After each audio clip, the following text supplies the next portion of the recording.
Apologies in advance for sounding so dry and tired in this video. It's because I was tired when I was recording it. Anyway, enjoy the video.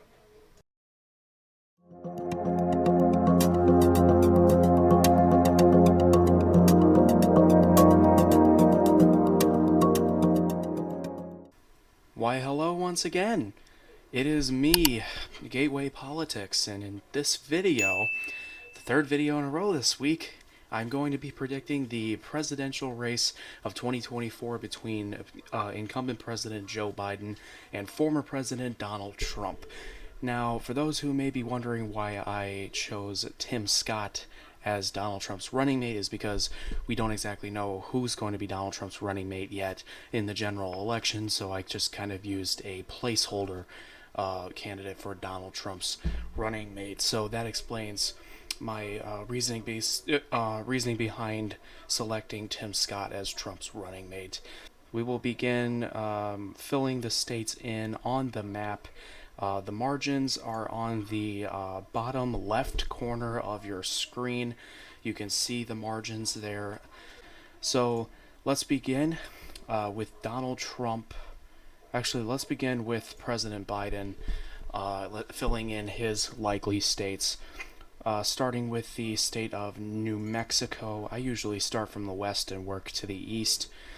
New Mexico, not much can be said there for Joe Biden winning it by a likely margin.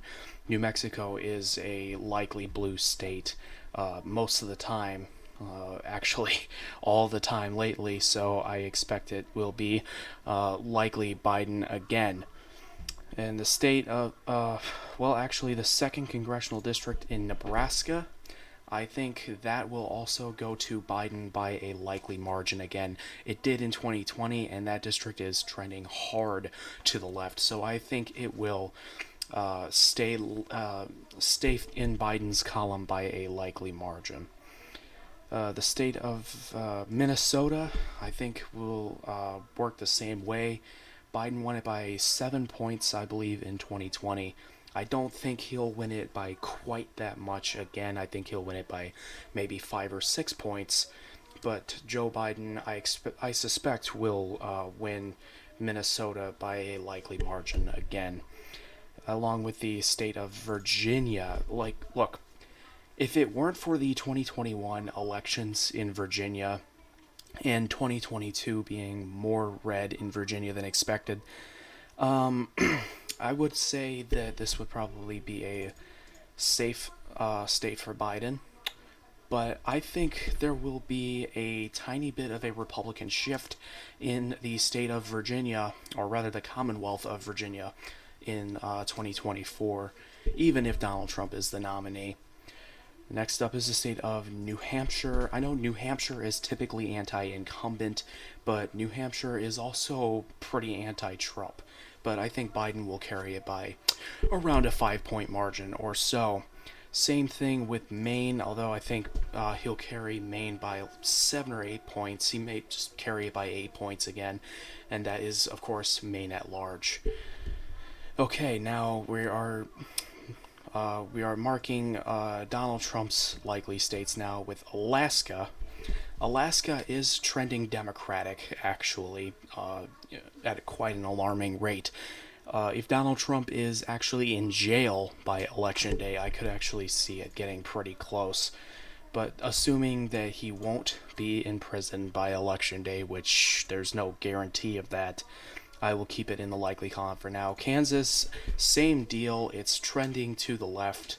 Not quite as fast as Alaska, but it is still trending to the left nonetheless. And I think Donald Trump will carry it by around a 12 or 13 point margin. He won it by about 14 points in 2020, and I think he will slightly underperform that in Kansas in 2024. South Carolina, should I do South Carolina or Texas? Texas. This is a hot take of mine, but I think Donald Trump will carry the state of Texas by a likely margin. I think it'll be 5 points again. For some reason, I just don't really feel like there's going to be much movement toward Joe Biden in the state of Texas like some people think. It's more of a gut feeling projection more than anything. Iowa and Ohio, I think most people would agree with me there. I don't think much needs to be said about Iowa and Ohio. Actually, you know what? I'll move Texas to lean. I was going to put it likely, but now that I think about it, it could be about a 4-point margin for Trump. But even then, that's still not much movement for Joe Biden in Texas. South Carolina, I think Trump will win that by a likely margin as well as the state of Florida. The state of Florida has actually made pretty monumentous shifts and trends toward the Republican Party in recent years, and I think that trend will continue in 2024 with Donald Trump winning the state by close to 6 points or so, maybe even 7. Could Donald Trump theoretically win Florida by could he theoretically win Florida by a double-digit margin? It's possible, but I don't think it'll happen this time around. But if things get too bad for the Biden White House before Election Day, I could very well see it happening. Okay, now we are going to fill out the rest of the states west to east, starting with Nevada. Nevada is a state that is slowly but surely trending Republican. And I don't want to hear nothing from you guys about 2022. Okay, 2022 was a special type of year. It was a blunder for the Republican Party, and abortion really did make a difference in a lot of races in Nevada, but they still kicked their Democratic governor to the curb. I believe they elected one other statewide Republican in 2022, which again is proof of Republican trend there. And also, the Nevada Senate race in 2022 was decided by 8,000 votes. That's much closer than Joe Biden's margin in 2020, even if turnout was lower. So that is, like I said, that is proof of Republican trend in the state of Nevada. However, I don't think Trump is ready to win the state. I think it goes to Biden by a Laxalt margin. I think it goes to Biden by about as much as Laxalt lost the state lost the U.S. Senate race there in 2022. I think Biden wins it by 0.8, 0.7, something like that. I could potentially see it being a percentage point margin, but as of now, I will keep it lean for Biden. I just don't think Trump's ready to win the state. Moving on to the state of Arizona, lean for Biden. I think Biden's going to win it by like 2 points.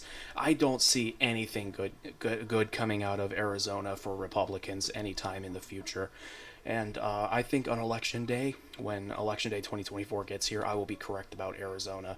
I think Biden will carry it by about 2 percentage points, which is significantly bigger, which is a significant shift from his 2020 margin in the state of Arizona. Now, moving on to the state of Wisconsin. Wisconsin is a state where the demographics should be favorable to Donald Trump and the Republican Party now. But with the recent losses in Wisconsin, losing the governor's race, losing the Supreme Court there in Wisconsin, as conservatives have, it kind of makes you think that the state isn't shifting as Republican as we thought. Given everything, though, and Donald Trump had a terrible environment in 2020, and he still barely lost the state. So, I'm gonna have to give it tilt to Trump. Actually, I think Trump may actually end up winning it by a little less than half a point, and that is another one of my 2024 hot takes, if you will, is the state of Wisconsin. I don't really see how Trump loses it. I mean, the polling would seem to indicate that Donald Trump is down by, 9 points. He's down by 9 points in Wisconsin. But we all know how bad polling is in Wisconsin. And in presidential years, polling actually does tend to underestimate Republicans rather than Democrats, which is the opposite of the case in a midterm year. So, just because of demographics alone, and most likely a slightly better environment for Republicans than 2020, I'm going to have to give Wisconsin to Donald Trump. And I know a lot of people are not going to agree with that, but that is my prediction. Michigan, lean Biden. It's going to go to Biden by about the same as Arizona. I don't see much hope for Republicans there either. I will say, though, that Donald Trump is the only 2024 Republican that can keep it competitive. I will go ahead and say that, but I don't see Donald Trump winning Michigan in 2024 against Joe Biden. Against Kamala Harris, that could be a different story, but we'll talk about a Kamala Harris prediction for 2028, because I think Kamala Harris could be the nominee for 2028 if Joe Biden wins in 2024. Moving on, I'll get to Pennsylvania in a minute. Georgia. Georgia. Oh, this state is really... I think it's going to be razor tight. I think it's going to be razor tight. But as of now, especially with the indictments that have just dropped from Atlanta, Biden takes it home. Biden takes Georgia by about the same margin as he did in 2020. It really pains me to see Georgia still blue on this map, but I think Biden takes home the state of Georgia. If you would have asked me before the indictments, I would have said it was still razor tight, but I would have said Donald Trump might take it home.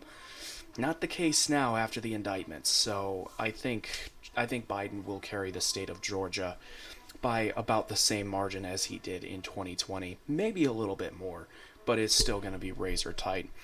North Carolina, I still think is lean Trump, if I'm being honest. I still think North Carolina is lean Trump. I don't see much movement for Joe Biden there in North Carolina, and the trends in North Carolina, sure, they do work against Republicans, but I mean, you need a pretty Democratic environment for any Democrat to win North Carolina in a national race. I will say that. So it is for that reason alone. I mean, Obama in 2008 barely won the state of North Carolina, winning the national popular vote by like 7. And I don't...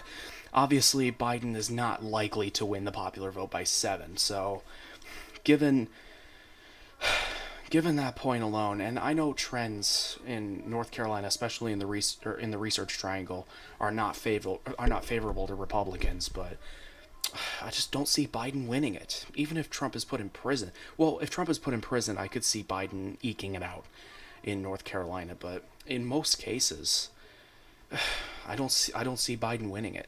I really don't. I don't see Biden winning it. Okay, next up is the state of Pennsylvania. Tilt Biden. I mean, did you really think I was going to give Pennsylvania to Trump with Georgia being blue? No. I mean, I do think it'll be slightly closer than 2020, but I think Biden takes home Georgia. Pennsylvania. Well, he takes home Georgia too, but Pennsylvania as well. I think most people would agree with me there. Trump could make inroads with white working class voters, especially if he gets the United Auto Workers endorsement, which I don't think he will. But they're not endorsing Biden right now either, so that could hurt Biden in the Rust Belt. It could hurt him in states like Michigan and Wisconsin too, but we'll see what happens in that regard. But I think if the election was held today, Biden would probably carry Pennsylvania by slightly, just a little under a percentage point. Now, Maine second, I think Trump will carry it again by a likely margin. He'll probably even carry it by double digits.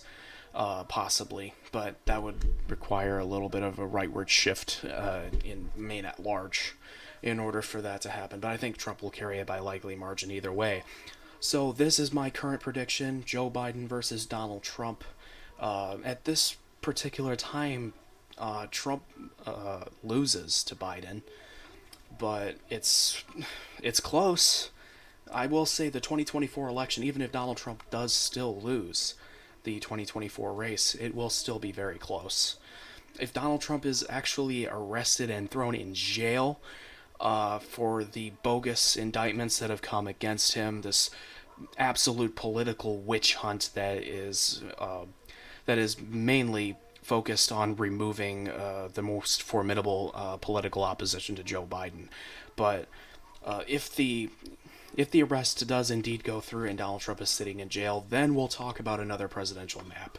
But until then, this is the map that I have laid out. Joe Biden gets 293 electoral votes, more than enough to be reelected.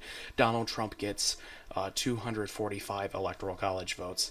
This is how I see the map laying out in 2024 as of now. Thank you guys for watching this video. If you enjoyed this video and want to see more content like this in the future, hit the like button on this video and subscribe to my channel. Tap the notification bell to not miss my video tomorrow. And as with everything else, Godspeed.